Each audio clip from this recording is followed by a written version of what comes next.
ultimately, hindsight, however we want to look at it, has shot himself in the foot in possibly winning some of these games. And so that has to be figured out. It has to be. Jet Black says, need better blitz packages. Well, I mean, we'll see. We'll see with these defensive coordinators what they bring to the table. I hear you, one bad Niner, and this is the other thing. When people talk about replacing Kyle, you have to have a solution. What is the solution? Well, Peyton's not the solution because he just got hired in Denver, so that's not an option anymore. So if Kyle's getting fired, who is the answer? And that's where I think we run into the issue. There is, in my opinion, no better option out there. So it's impossible right now to move on from him. Shay, who interestingly enough has a Trey Lance name on Twitter, says Brady is quarterback number one. Brecker Dog says, you think Purdy Lance gives us a better chance to better than TB12, A-Rod, and Carr? Oh, we're going to talk about it. Okay, I promise. In fact, it might be stick around. We're going to answer your question, but I don't want to outright answer it now because it kind of would take away from the topic, but we're going to get there. Abu Marco says, can't get over the fact that we basically kneeled for an entire half in Philadelphia after JJ went down. Clearly, Kyle was telling the other side, let's bleed this clock down. End the misery, please. Doesn't sit right with me. I mean, I don't know what else he was supposed to do. I mean, I guess we could have gone Wildcat. I mean, that's the only thing that he could have done. But I mean, would the result have been any different? I don't think it would have been any different. I don't know what Kyle does from that point on. Now, I get it. People are mad. You know, he got Purdy injured or whatever. I disagree with that. But, you know, I understand the frustration for sure. Let's see. I thought there was more. I could be wrong. Here we go. Glass City says, I completely agree about the Purdy injury.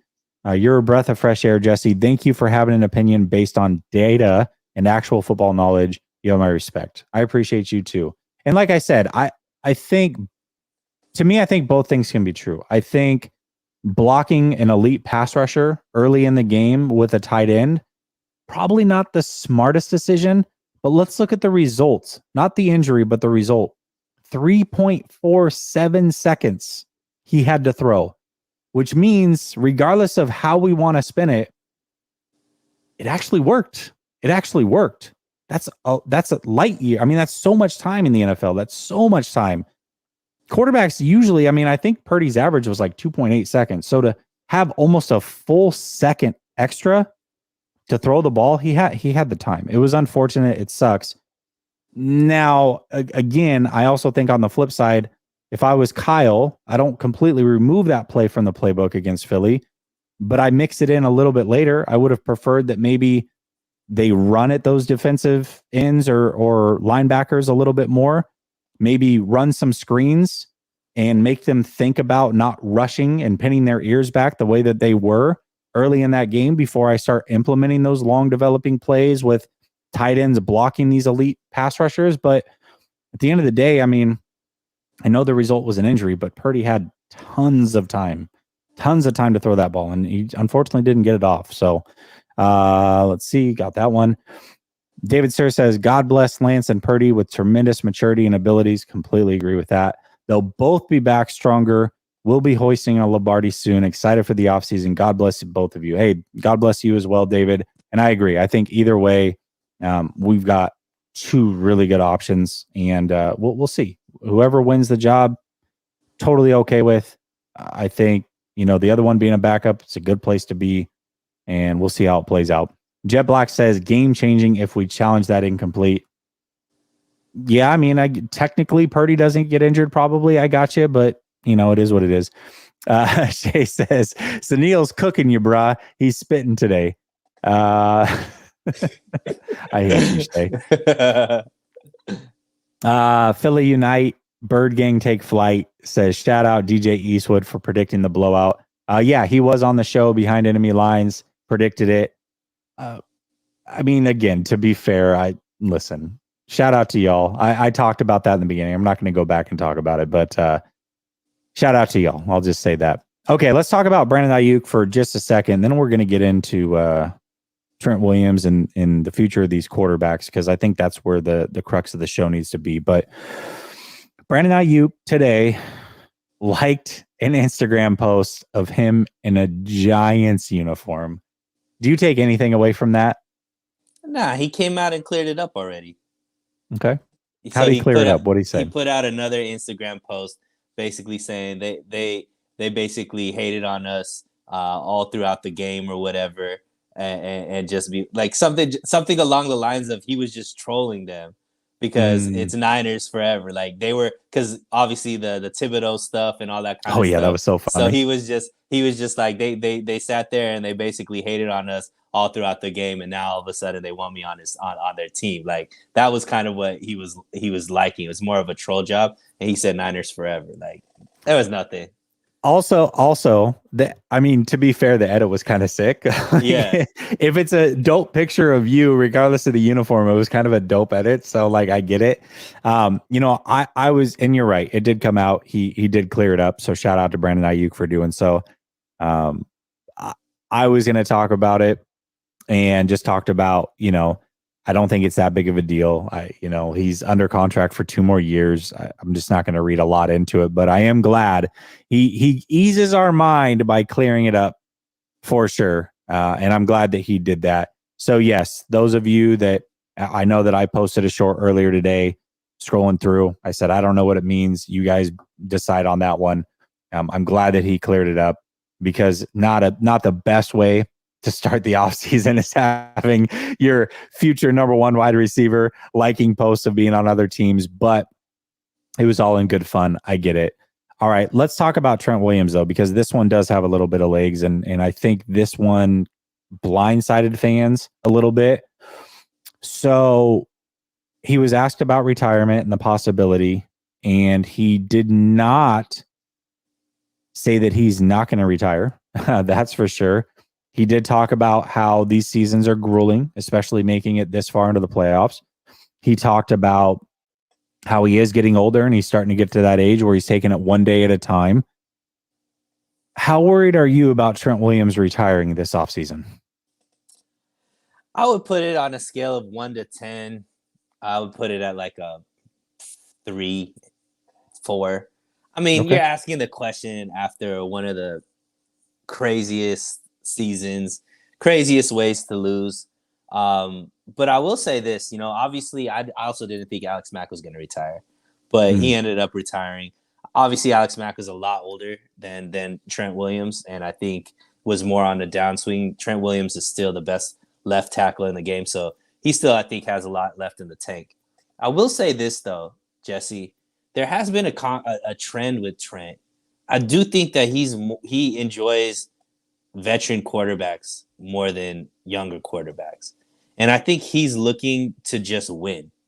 So I do think where there may be some legs is he might go to the coaching staff in the front office and maybe make his opinion known that maybe he doesn't want to run it back with these young bucks. He wants to get a vet guy in there because he was one of the biggest proponents for Jimmy. And that's just like a fact. Right? Even though Trent was there, or Trey was there.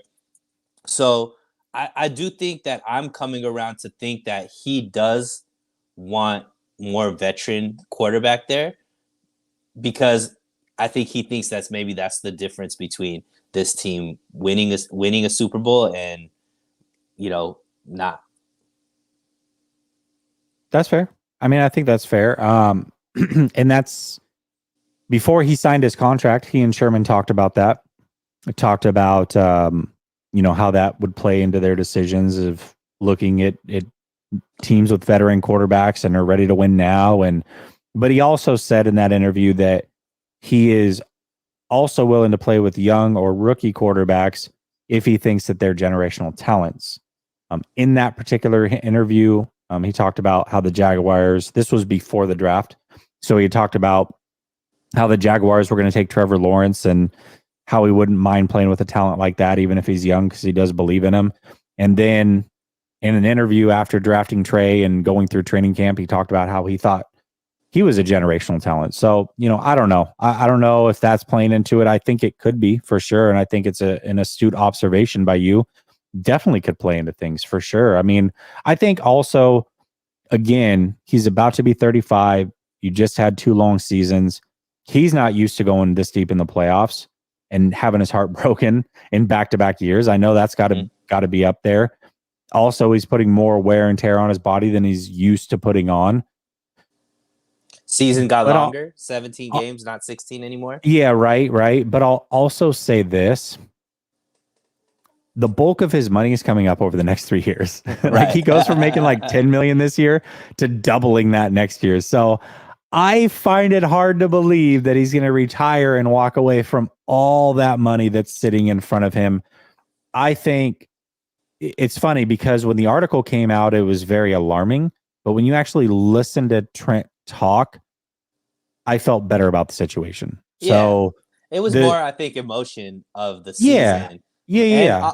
And obviously he's not closer to not retiring than retiring. Like he knows this is probably his last contract, and after that, and he's looking at the next 3 years as you have to start looking at what's life after football, because like you said, he's only done this for every year since he's in the 2nd grade. So I think he was just answering the question honestly. Like, it's not the same eagerness or energy as when you're 5 years in the league, 6 years in the league. Like he's at the end of his career. So now he does take everything day by day because you never know what your body's going to feel like tomorrow. So, so I mean, you and I are both in our 30s, so we know how our bodies are different from when we were in our 20s for sure. Oh, yeah. And that's the way he talked about it. And he almost talked about it in he was kind of referring to everybody else. Like it was like a third person thing. He's like, yeah, I could understand how, because he would, I'm trying to remember how the question was phrased, but it was something along the lines of like, guys, as they get to your age, they start to think about retirement. And so he answered and he goes, I could understand why they would think about that because this is grueling. These seasons are grueling, especially as you go. And then he kind of took it from there. So again, I think reading the article from, I think it was Burrows, shout out to him, reading the article or seeing the headline versus actually hearing what he said, I think we're, at least for me, my mind was eased a little bit more. And then I start to look at kind of Trent's lifestyle. And I'm sure he's been smart with his money and has plenty of money, but I also know he lives a pretty lavish lifestyle. I mean, he likes to wear the finest of clothes and fly in private jets and all these other things. When you got a bunch of money and the most money in your career you've ever made coming up over the next couple of years, I find it hard to believe that he's going to walk away at this moment. And also seeing the fire that he played with, how pissed he was at the end of that game. He's still obviously very competitive. He's still at the top of his game. I just think you add all those things up and Trent Williams is at least coming back for one more year, but we are definitely potentially getting to the end of this thing.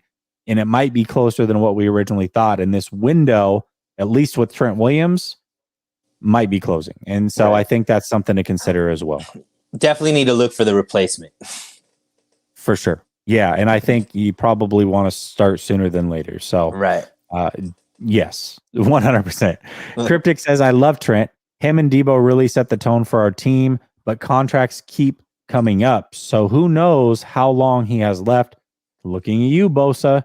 Yeah, I think that's the other thing. And obviously we don't want to lose Trent Williams, but like, let's say he does retire. Well, that sucks, but now you've got 20 million more to play with. So that's not necessarily the worst case scenario. You're not completely screwed. But you have to figure out how to replace the best left tackle in the game. Not ideal, but at least you get a ton of money back. I just don't think he's going to retire. I don't. Not this year. Maybe next year. He has 20 million reasons to come back next season. For sure he does.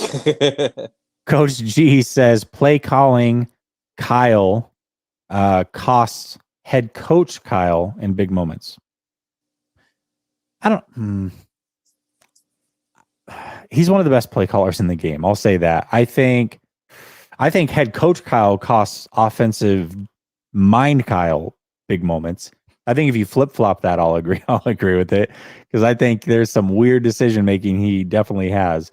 Abu Marco says Purdy UCL tear for the exact same hit that Allen got on November 6th versus the Jets.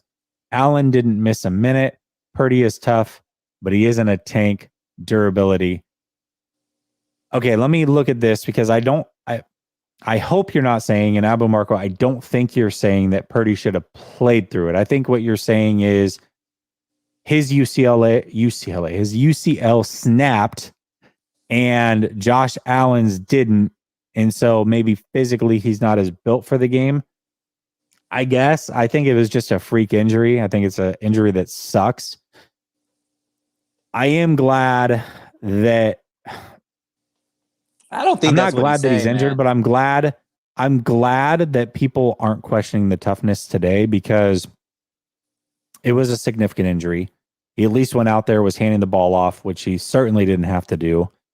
I think the fact that he was even throwing on the sidelines, although the optics at the time looked bad because he wasn't unwilling to come into he was unwilling, it looked like, to come into the game and play quarterback, even though he's throwing on the sidelines. I think now we have all the answers as to what actually was going on. And so I think questioning his toughness at this point is an issue, but it sounds like you're questioning the durability, which I think is fair, by the way. I think it's totally fair because not because of the injury, because I think it was a freak injury, but just overall his size. Like, how long does somebody that small who is mobile and maybe runs himself into sacks from time to time, how long does that last in the NFL? I don't know. But I think didn't he have a rib injury earlier this season? He did. Yeah. I don't know. I think this guy will play through whatever. I don't know if durability could really be questioned. I mean, he did have some injuries in college, but I don't know how much. I think toughness and durability are different. Like toughness, I think, but also at the same light, I mean, technically we could challenge Trey's durability, and he's a big guy, so Jimmy's durability, like, you question all of our quarterbacks. How about just a Kyle Shanahan quarterback durability? Like, can we just question all of it? Josh Johnson's durability. I mean, that's the thing. We could question Lamar Jackson's durability. We could question Joe Burrow. Like, we could question. I don't know. Like, to me, there's a difference between freak accidents, and I think Trey Lance probably has a different. Honestly, he's had 2 injuries. I think there's a fair case to question maybe his versus, I think this was just a crazy situation. I don't know if we could question Brock Purdy's durability quite yet. The thing that throws me off is him saying Allen didn't miss a minute. Well, it was a much different injury. Like, it's not the same injury. And this is why the durability thing makes me look at it differently. At first, I was reading it like, okay, are you saying he should have gone back in the game? Because Allen had a sprain versus a tear. But I think what he's saying is you look at Allen and how physical he is. He was able to get away from that unscathed. But to be fair, when you look at Allen, he actually had a play identical to Trey Lance, the one where Trey Lance snapped his ankle, identical to that. In fact, his ankle got rolled up behind him and his ankle didn't give the way that Trey's did. So I think Allen's just lucky, and B, I mean, he is gigantic compared to most quarterbacks. So I understand why he's able to maybe take these incredible freak injuries and come out unscathed the way, versus a Trey Lance or a Brock Purdy did. I mean, I think it's fair to question the overall size of Brock Purdy maybe and say, okay, does that play long-term in this league? But I think the way that they protect quarterbacks nowadays, it makes it a little bit easier. I don't know, man. I think we can have this conversation about a lot of quarterbacks durability wise. Niner Matt says they need to draft someone to learn under Trent. Yes. Agree. Abu Marco says exactly. We have to consider long-term quarterback options. I don't think the kid can last. Okay, so you're saying you do question his durability. I got you. Niner Matt says you think Bosa would take like 25 to nope. No. It's going to be 30 plus. He's going to reset the market. I know what he said. That sounds great in the moment, but when it comes down to negotiating, the Bosas make sure they get paid. Right. He wants to be here, and he will be here. If it's not 30 million plus, I would be shocked. Cryptic says, so draft, we using all the picks on quarterback, right? Yeah, maybe we are. All right, I'm going to get to this one. If there's more, I'll hold off. We got to get to this last topic. Daniel says, love your perspective on the Purdy injury. Can't put it all on Kyle. Do these fans expect, I don't know, Purdy to have enough time to go through his reads, have a smoke, and then throw the ball? Yeah, I mean, he did. He expect is what you meant. But Right. yes, I don't know. I mean, like I said, he had plenty of time. So it's just low-hanging fruit, man. Everybody that's running with that narrative, low-hanging fruit.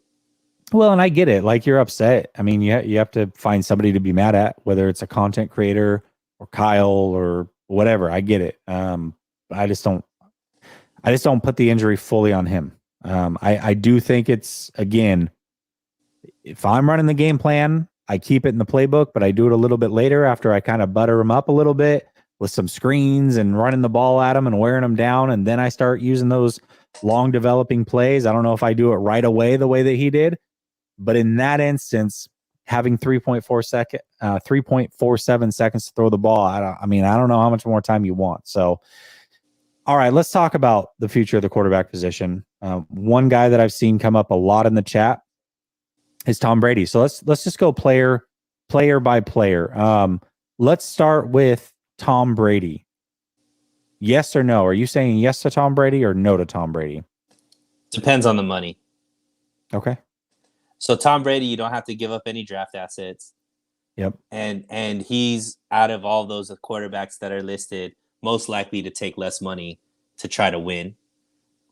I think that if you could get him at a number that still gives you the ability to build the type of team that you need around him, I would say yes. Okay. I'm going to say no to Tom Brady. I'm on record all year on this channel saying Tom Brady's not washed. And I don't think he's completely washed. I think there's a lot of things that Tom Brady does really well still. I think his arm strength is fully intact. I think his quick decision-making is fully intact. One thing that I didn't recognize, and it took me till the end of the season to really, really see it, especially once that offensive line got healthy, he's just unwilling to get hit. Mm-hmm. And in my heart of hearts, I truly believe that if Tom Brady was on this team in that situation versus the Philadelphia Eagles, he wouldn't have gotten hurt because he would have dirtballed about 15 balls in that game. But I think the 49ers get smoked by Philly because that pass rush was going to be unrelenting. And Tom Brady, you look at games against the 49ers who have an elite pass rush. He put the ball in the air like 50 times. He repeated that against Dallas, who has a very good pass rush in the playoffs. And on the surface, you say, okay, well, he took 0 sacks. I mean, that's Tom Brady. He's a genius. Look at this guy. He gets rid of the ball. But when you really look at it, he's so unwilling to take a hit that he just starts throwing balls in the dirt repeatedly. And I think that team not being successful in that playoff game, a big part of that is because of Tom Brady. A big part of that. This is not the same Tom Brady that we could have had in 2019. A Tom Brady at that time that I did not think was even close to washed. I felt like he had all the skill sets. I think his receivers couldn't get separation. His receivers in Tampa can get separation. And I know they don't have a run game. It's not as complete of a team as the 49ers. I'm sure he would do better on San Francisco. But at the end of the day, when you face an elite pass rush, you have to have a quarterback that is willing to stand tall and take shots in the pocket. And he's not willing to do that anymore. So for that reason, on top of even if Tom Brady takes a pay cut, I mean, we're talking what, $20 million a year, like best case scenario. That means we're punting on some good players that we might need. I mean, hell, we know how the 49ers get injured. That's a lot of depth they could miss out on.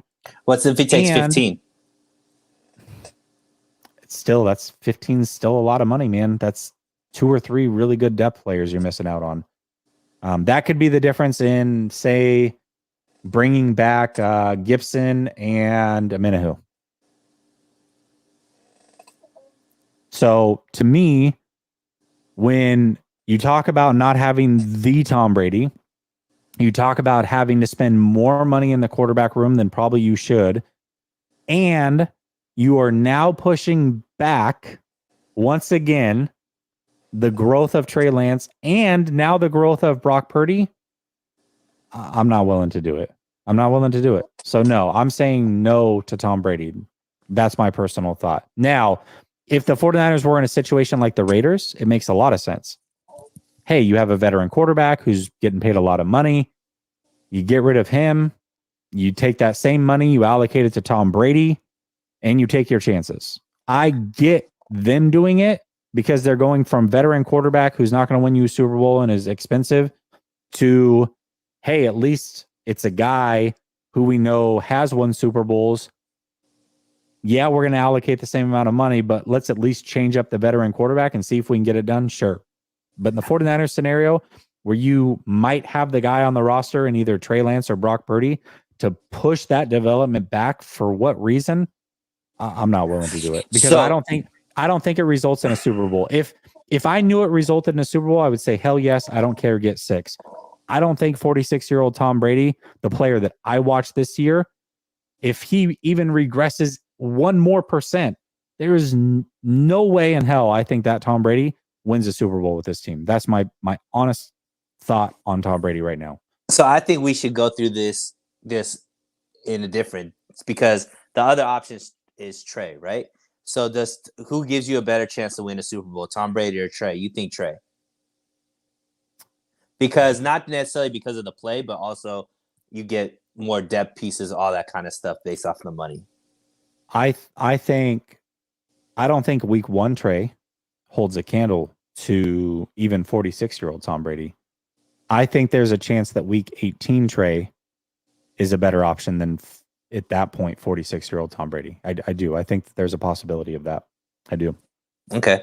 I personally think that because of guys like Trent, I think a veteran quarterback is more likely to get us a Super Bowl than a Trey. Because at the end of the day, and I'm a big Trey Lance fan, but at what point are we continuing to be like pushing back his development?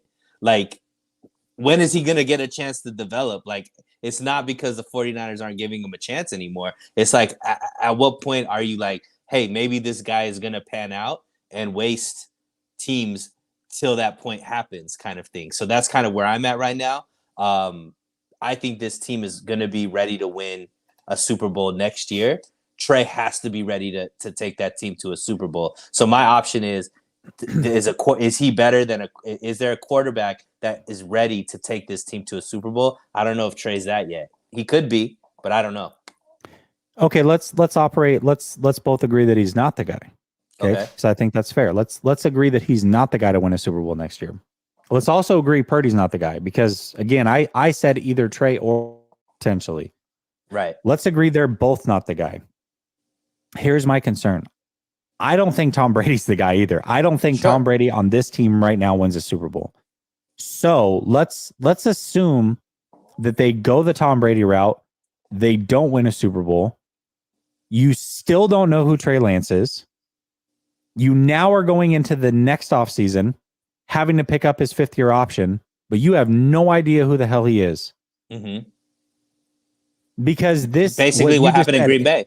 And I'm glad, by the way, I'm glad you said what you said, because I think a lot of fans feel like there's no way we can waste this window on Trey Lance. I mean, it's not possible. Well, you've been saying that for two years. You've been saying that. At some point, the window was already wasted on not Trey Lance. Okay. So we have to know if Trey Lance is the guy. We have to know. And I'm not saying he is. I'm saying I don't know. Nobody knows. Some people think they know. I like to think that he's going to be really good. A lot of people think he's a bust or say he's a bust. They say it with their chest out, but you don't know. We cannot go another year without knowing. At least if we put it down to him and Purdy, who it doesn't sound like Tommy John is at all a situation that Purdy's facing. It's either he's facing surgery, which is not Tommy John surgery, or he's not facing surgery. Either way, he should be back by the end of July timeframe, ready to go and compete for the job. Maybe Purdy beats him out and proves that Trey's not the guy, but at least we now know that Trey is not the guy. If you bring in Tom Brady, we all know that he's starting, and we still don't know if Trey Lance is the guy. And you don't think Tom Brady's enough for that? I think that's fair. And look, there's a situation right now that's playing out where they're going through the same situation that could possibly happen, and that's Green Bay. They went with Aaron Rodgers. They haven't sniffed the Super Bowl and they don't know what they have in their first-round draft pick in Jordan Love. So now they have to make some decisions about what to do over there. So I think it's absolutely fair to look at it the way that you're looking at it. But these next quarterbacks we go down, I think we should look at it from that perspective. Who gives us a better chance to win a Super Bowl next year? And then we could kind of answer those questions based off of that. So you don't think Tom Brady gives us a better chance? I genuinely don't. That's fair. And like I said, it doesn't have to be Trey. It could be Purdy. If you tell me right now that Purdy's the starter, then I'm going to roll with Purdy over 46-year-old Tom Brady. If you tell me that next year Trey Lance is the starter, my guess, and again, I'm not saying day one Trey Lance has a chance to win a Super Bowl, but after 18 games, I think that version of Trey Lance gives us as good, if not a better chance than Tom Brady 18 games into the season. That's my personal opinion. So I don't think that Tom Brady, I just don't think he's it anymore. I think it's over for him. I really do. I mean, he can play in the league, sure, and he's going to pass a bunch and put up some good numbers and do all those things. But when you really, really watch Tom Brady play football, this is not the same player, man. It's not the same guy. And I'm not willing to punt on a season of development for Trey and or Purdy to bring in a guy that I don't think is enough to win a Super Bowl. So I'm saying no to Tom Brady. Is there a quarterback that you would bring in? So realistically, I would bring in Aaron Rodgers, but I don't think he's a realistic option. Like, because of the trade assets. If roles are reversed, let's say Tom Brady's under contract and you have to trade for him, or Aaron Rodgers is if Aaron Rodgers was the free agent, I'd be like, you do everything you can to bring in Aaron Rodgers and figure this out, because Aaron Rodgers, I think, can win you a Super Bowl. I do think Aaron Rodgers is still good enough and mobile enough and all those things to get it done. So if the roles were reversed, I would say Aaron Rodgers. But the problem is Aaron Rodgers is under contract, is going to require multiple picks that the 49ers don't have. I don't think that that's actually even remotely a possibility. I'm crossing him off the board immediately. So then the question becomes, okay, do you roll with Jimmy Garoppolo again? No. Do you bring in a Derek Carr? No. To me, I think the answer, at the very least, I'll say this. Let's go worst case scenario. They don't win a Super Bowl. Purdy's not the guy, and Lance isn't the guy. They both play this year. Purdy starts out. League figured him out. He's garbage. Trey Lance comes in. He can't get his ish together. Bust. They're both bad. Okay. Well, now we know we didn't win a Super Bowl. We know they're both not good. Purdy's probably your long-term backup. You get rid of Trey. You don't pick up the fifth-year option, whatever. At least you got all your draft picks back, and now going into the next year, like, hey, we got to figure out the quarterback position. We don't know. But what cannot happen is we're going into year 7 right now. We don't know who the long-term quarterback is on this team. We don't know if either of these guys are the long-term option, without a doubt. And you push that back another year for Tom Brady, who doesn't win you a Super Bowl, and now you're going into year 8, and you still don't have the answer at quarterback. That can't happen. That is worst case scenario to me. So no. Can I put out another name? Yeah, go ahead. Yeah. Lamar Jackson. I love me some Lamar Jackson. I'm going to put him in the category of Aaron Rodgers, where I just don't think it's realistic. We don't have the capital to do it. But if you could get Lamar Jackson, I got to say yes to Lamar Jackson. I just don't think I don't think it's realistic because again, you're going to require multiple first round picks. They have 0 this upcoming year. Unless they're super intrigued by Trey Lance, then maybe you can swing it and say, "Hey, we'll give you Trey Lance. We'll give you multiple thirds this year and our first round next year." Sure. But I don't What think if that, they can't get it realistic. done with Lamar? That's what I'm saying. So there might be a thing where they just can't get it done with Lamar, right? Because sure. he's obviously looking for something. Do they franchise him? I don't know. Does Lamar play under a franchise? I don't know. Like he obviously they're going to franchise him. They're going to try to franchise him, but are they? No, they are going to franchise him, and then they're going to figure it out from there. Right. We'll see. We'll see what happens with Lamar. I have another random name. I think I already know your answer because you said Derek Carr and no to Jimmy. But what about Kirk Cousins? He just gets paid too much, man. I mean, I really do believe that if Kirk Cousins was on this team instead of Jimmy, they would have had a Super Bowl. But at the amount he gets paid now, I just don't think he's good enough to get it done. So no, I would say no to Kirk Cousins as well. I think he's better than Jimmy. I think he's better than Carr also. I just, for the cost, they would have to deplete the team so much that there's just no way. No way. Got you. So just A-Rod or Lamar if they become available somehow. Yeah, if you could somehow make it realistic to get either one of them, yeah, for sure. I would yes, on either one of those. But no to Brady. I don't think A-Rod's realistic. I don't think Lamar's realistic. No to Cousins, no to Carr, no to Jimmy, no to none of them. Nope. I'm going with Trey and I'm going with Purdy and I'm figuring it out. Now I do think you still need to bring in a veteran quarterback because I think there's a possibility that Purdy may not start right away. Or just may not be ready, whether he's a starter or the backup right away. It may be a situation where he's got to come back like week 6 type situation. So if that happens, then I think you do got to get a veteran quarterback. I think there are some veterans out there that are good backups. You know, you could go with Dalton, you could go with Darnold, you could go with Baker, you could go with Teddy Two Gloves, Heineke. So there are guys out there that you may need to go get to bolster the quarterback room until Purdy is back healthy. I think that's realistic. I'm rocking with Josh Johnson. No, you're not. You're such a liar. You're such a liar. Gosh. Yeah. Gizmo Maltese says Brady doesn't take the sack and finishes the game, and they lose 31-14. Great. Like I'm telling you, Tom Brady is not the same guy. I live in Tampa. I watched every game, and again, I've been saying all year, he's not washed. He's not washed. He's not washed. He's not washed, but he's getting close. He can throw just fine. He's a quick decision maker still.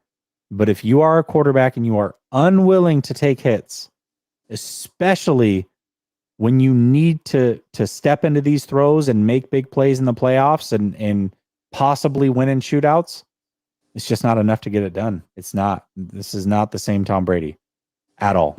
And I think a lot of people are looking at the numbers. I think a lot of people are looking at the name and they're saying, go get Tom, blah, blah, blah. He stays healthy. I don't think you're actually watching Tom play. So here's what I'll do. For those of you that want Tom, if you are a member of the channel, you're a touchdown member, the $4.99 a month, I will do a Tom Brady breakdown video. We will watch all 22 and I'll show you what I'm talking about. And maybe your decision or mine changes. I don't know.